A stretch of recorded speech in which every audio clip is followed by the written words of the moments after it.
Welcome to Module 2 of Politics 2683. In this module, we discuss questions of sovereignty, identity, and states in regard to their role in international relations. Why do we have states? What is their role in international politics? Why do we feel an allegiance to states and/or our nation? Why do we go to war over their future? Why do we come to develop self-other distinctions, and how do they shape our opinions of the world and social, political, and economic relations within that world?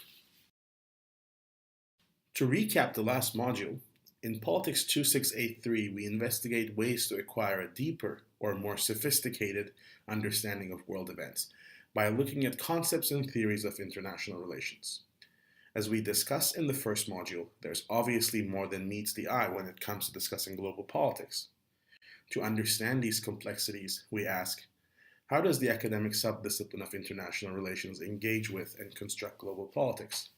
What constitutes an event in global politics?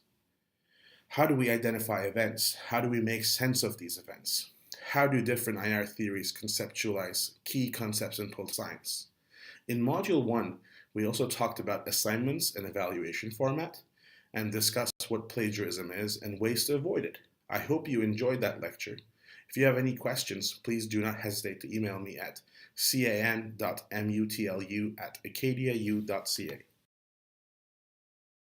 Module 2 is constructed around 3 questions. Alongside the readings from your textbook, in particular the assigned readings for this week, chapters 8 and 9, upon completing this module, you should have a clear sense of the role of states, identities, and sovereignty in international politics. Let's start with this simple question. Of all the possible ways in which we can organize our societies politically, why and how did we agree on the nation-state as the most commonly recognized form of government?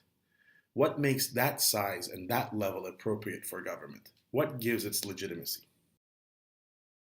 In international relations, the question of the state, the concept of the state, is a central sorting principle. So first, let's take a moment to ask ourselves this question. What is the state? How do we know its existence?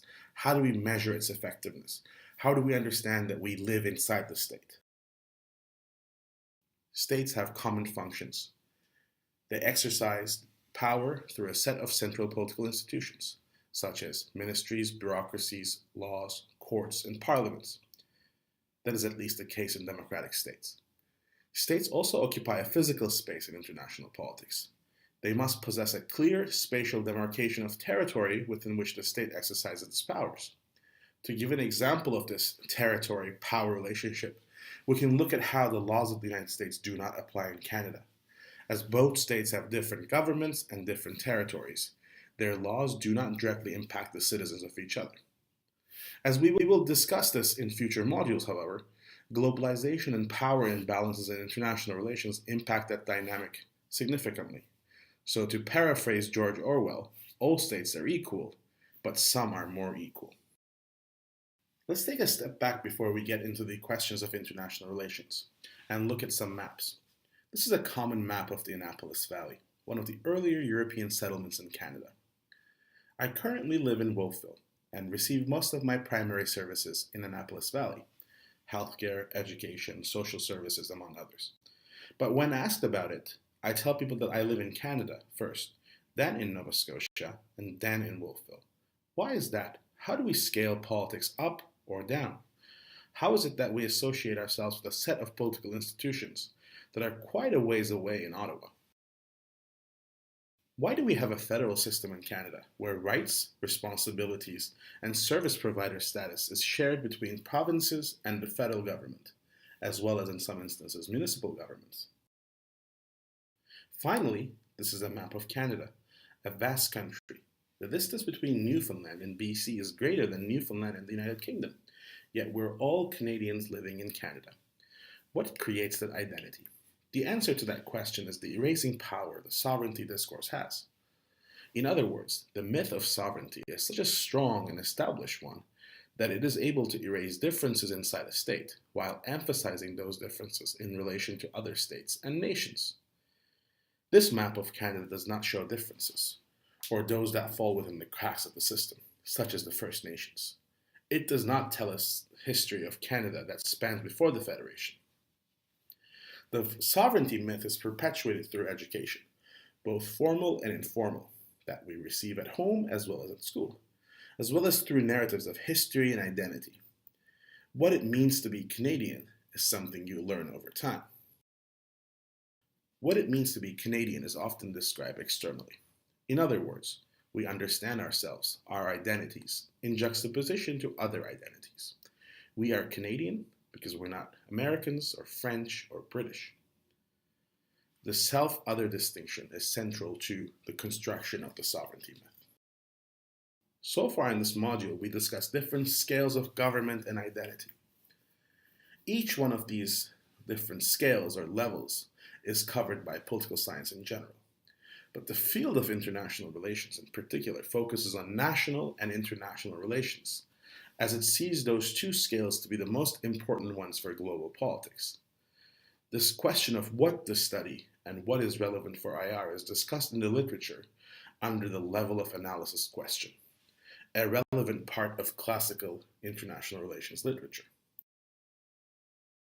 If we go back for a second to our original question of how do we come to politically organize ourselves around the states, we will discover that there are 4 reasons that all fall under European colonialism and subsequent power disparity that emerge between North-South and East-West. This is what Dibesh Chakrabarty calls the provincialization of Europe. If we follow that line of argument, we will see that the modern state is a European concept.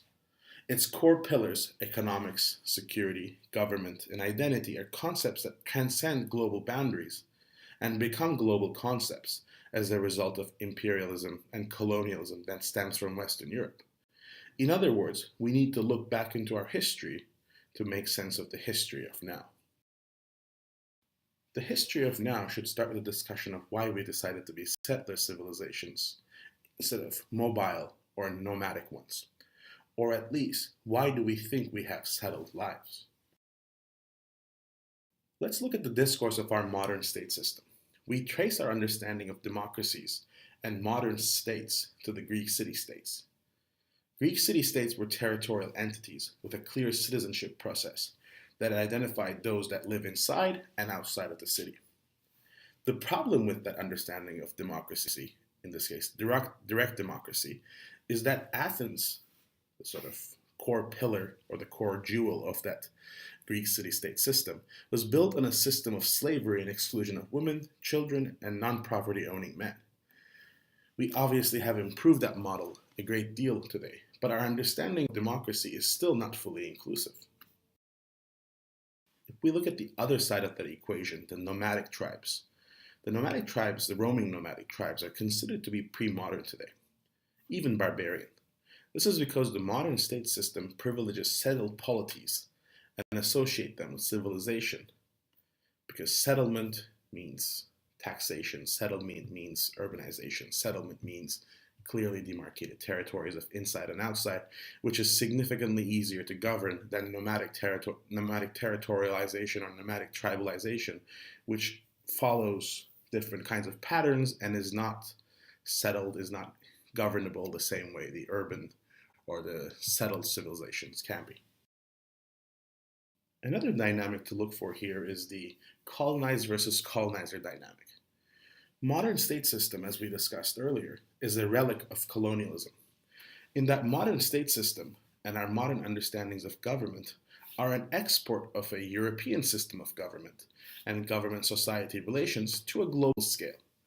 Modern understandings of nations, identities, borders, and sovereignty are a result of the globalization of Western forms of government, often imported through imperialism and colonialism. And we see this particular dynamic play out in core peripheral relations that are perpetuated today. So if we look at the Spanish conquest of South America, with the notable exception of Brazil, which was conquered by the Portuguese, and the demise of the Incas and Aztecs, we can understand that that particular relationship created the impetus for the emergence of a semi-dependent states that in that continent that share strong linguistic and religious ties to Europe, and as well as economic and social ties that are perpetuated today. British colonial rule in India and the way in which they played out the differences between Hindu and Muslim populations have fueled the division of India, Pakistan, and Bangladesh, and have resulted in forced population exchange between the countries, as well as a continuous state of conflict between India and Pakistan over Kashmir, a disputed territory located at the foothills of the Himalayas. Another dynamic to look for is the way in which history is written and how the winners and losers of different conflicts are represented in history. History is written by the powerful. We have a history that is defined by the winners of war. A great example of this is the Cold War. Cold War is the historical period between the end of the Second World War and early 90s. During the Cold War, the American or Allied victory over the Soviet/communist bloc was at no time a sure deal. It was a period of proxy wars between East and West, and it was considered to be the pinnacle of strategic power plays in global politics, also known as realpolitik. Wars in Vietnam, Korea, Afghanistan, as well as in the Middle East were proxy wars between the two superpowers. In these proxy wars, the superpowers never directly fought against each other, but have supported different sides that were either fighting against one superpower or fighting against a proxy state of another superpower. Similarly, the space race between the US and the Soviet Union defined an era. Ronald Reagan, pictured in the slide, was one of the strongest proponents of capitalism and liberalism, and pushed hard to bring down the so-called Iron Curtain, the curtain that was surrounding the Soviet states. Whereas today, the end of the Cold War seems like a thing of the past. Political scientists, historians, and international relations scholars and experts did not foresee the fall of Soviet Union in 1991, when Premier Mikhail Gorbachev announced the liberalization of the Soviet Union's politics and economics. No one foresaw the conflict and tension those moves would have created. Civil wars in the Balkans, Central Asia, and the Middle East, as well as Africa, can be attributed to the end of the Cold War and the end of the bipolar structure, split between liberal capitalistic West and the communist East, that created a clientele system between Soviet bloc countries and the American allies. What happened before us matters. That is all to say that history matters a great deal to contemporary global politics. To understand current dynamics, we need to understand past preferences and past actions. To understand state identities and preferences, we need to look at the events that shape the present. Slave trade between West African ports and North and South American colonies not only defines racial tensions in the present-day United States, but also fueled global inequality between the core and periphery, or developed and developing countries. The underdevelopment of Africa and South America can be attributed to the exploitative nature of colonial economies that benefited European countries at the expense of colonies. In that, if you look at the map on the slide, you'll see that the so-called slave coast of Western Africa was used as sources of slave trade, which then brought slaves to the east coast of the Americas, the South America, the Caribbeans, and the United States, and the resources that were extracted through slave labor were then brought back to Europe. So it was a cycle of exploitation that perpetuated the inequalities of colonialism. A perhaps less material impact of history, of European history, is what Edward Said refers to as Orientalism. Orientalism describes a particular tendency of European artists in depicting non-European subjects as mystical, irrational, sexualized objects. While that may seem like a benign artistic preference at first, as Said demonstrates, Orientalist thinking has undermined the agency of non-Western societies by presenting them as non-modern, irrational, and out of time. Discourses, in other words, have real-life effects. This is all to say that history and the present have a rhizomatic relationship. In other words, like the flowers in the slide, we must look at the roots to understand the present social, economic, and political relations that define global politics.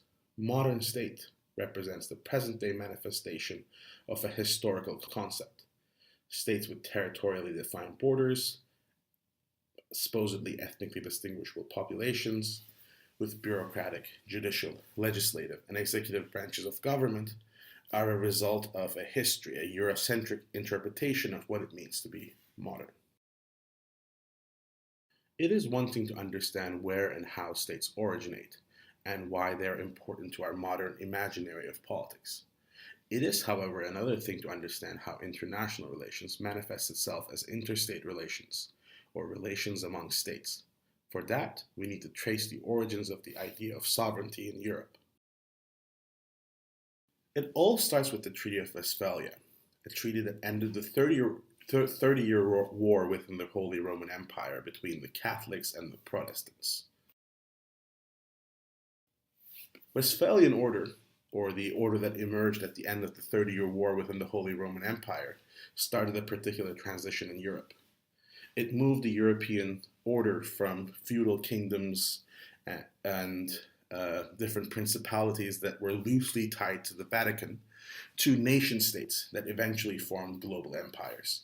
And we see this particular pattern very well in places like Germany, Belgium, and Netherlands in particular, but also in the UK and France. Whereas prior to the Westphalia treaties, European politics was divided among different spheres of power and informed by Catholic Church, Protestant powers, and feudal lords. Each of these actors ruled their territories without clearly demarcated and mutually recognized boundaries. So Westphalian order, as a result of the treaties and the war, established a key principle that continues to rule the international relations theories today. There can only be one territory and one sovereign ruler per territory. And states must recognize the territory of each other to actually have sovereignty. So reciprocity then is essential to the system. So under the Westphalian order, each clearly demarcated territory had only one sovereign power, whereas historically, church would be a power above the states and would have a different kind of power, a transcendental power. So as a result of these treaties, the church's power over politics was removed, or at least limited a great deal, which started perhaps the secularization of politics in Europe. Let's take a moment to look at this map of Europe during the 30-year war. Europe, especially Germany and Italy, is divided into many small feudal kingdoms. The church in Rome reigns supreme on this map, because you see Kingdom of France, the Spanish kingdoms, different principalities in Germany, different principalities in Austria, as well as in Italy, all require the seal of approval of the church.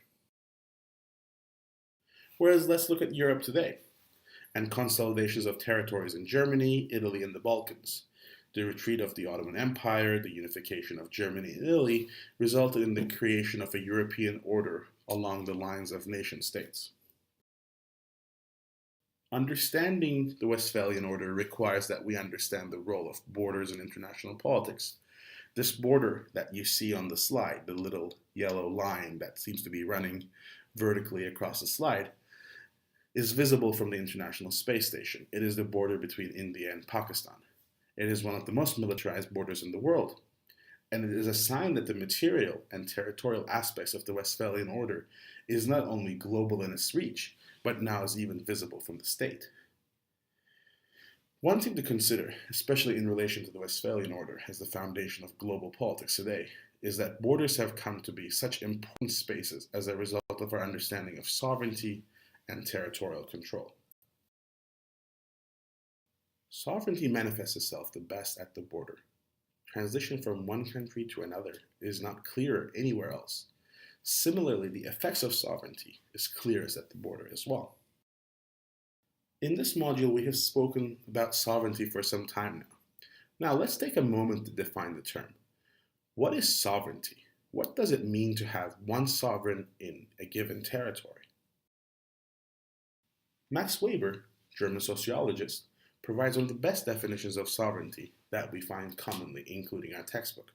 He argues that sovereignty is the monopoly over the legitimate use of violence over a given population in a given territory.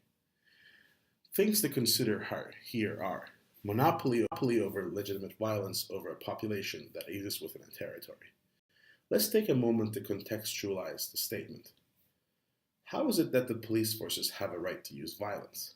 And if used within the parameters of law, how is that violence made legitimate? How do judges appointed by the state give sentences on crimes? What makes those sentences legitimate justice? What gives politicians the right to develop laws that would have implications long after their lifetimes? That legitimacy drives from the sovereignty of states. States are sovereign actors. As such, their actions are legitimate.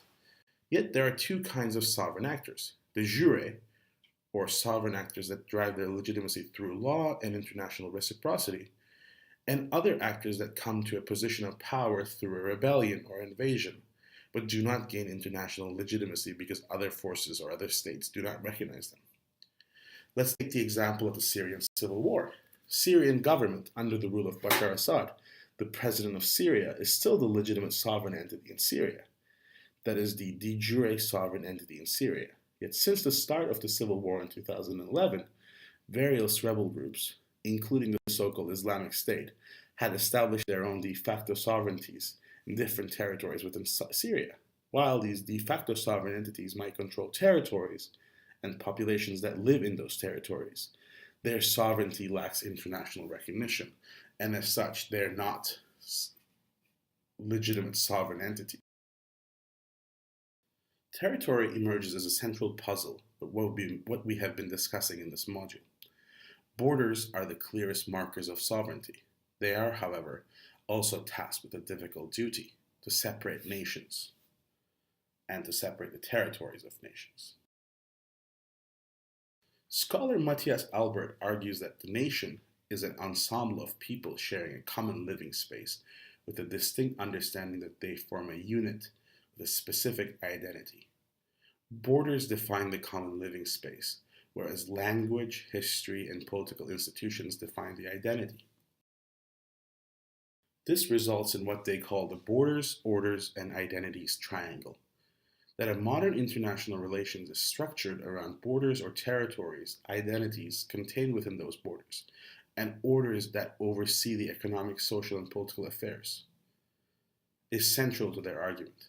They argue that the international conflict and tension stem from the ambiguities and definitions of these terms. When borders, orders, or identities are not clearly defined, they become recipe for violence. Let us take a moment to think how these concepts of identity, sovereignty, and states interact with our discipline, international relations.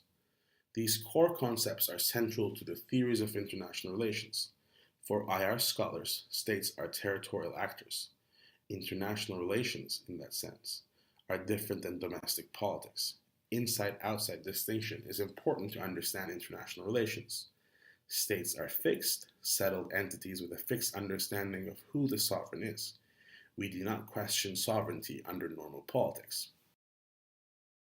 What do these understandings of international relations enable or disable? How does it impact our imagination of politics at the international level? First, politics become possible on the basis of a territorial affiliation, citizenship. You are either a citizen, and thus you have rights and freedoms, or you are not, and you are not subject to the same rights regime. Think of refugees here.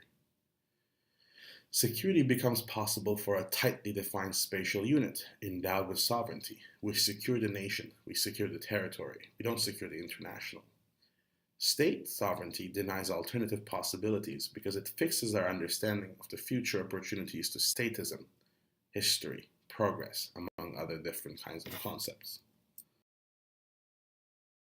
In Module 2, we have covered some of the core concepts in international relations. We discussed the historical origins of contemporary international politics. We discussed the role of colonialism and imperialism in shaping the modern state system. We also discussed the Westphalian state system and explored the entanglement of sovereignty, territory, and identity. In Module 3, we will begin to discuss another core concept, anarchy, and its relationship to global order and governance. I hope you enjoyed this lecture. If you have any questions, please do not hesitate to email me at can.mutlu@acadiau.ca. The essay question for Module 2 is, what makes the international state system an appropriate norm for contemporary international politics? Please provide a clear answer and discuss at least two concepts: sovereignty, territory, identity, borders, nation, among others, we covered in this module in relation to the question that you answered. So in essence, what I'm asking for you to do is to think of what makes the state system the appropriate system for international relations. Why did we get to structure the international relations around states? Why is the state the central actor in international politics? Thank you.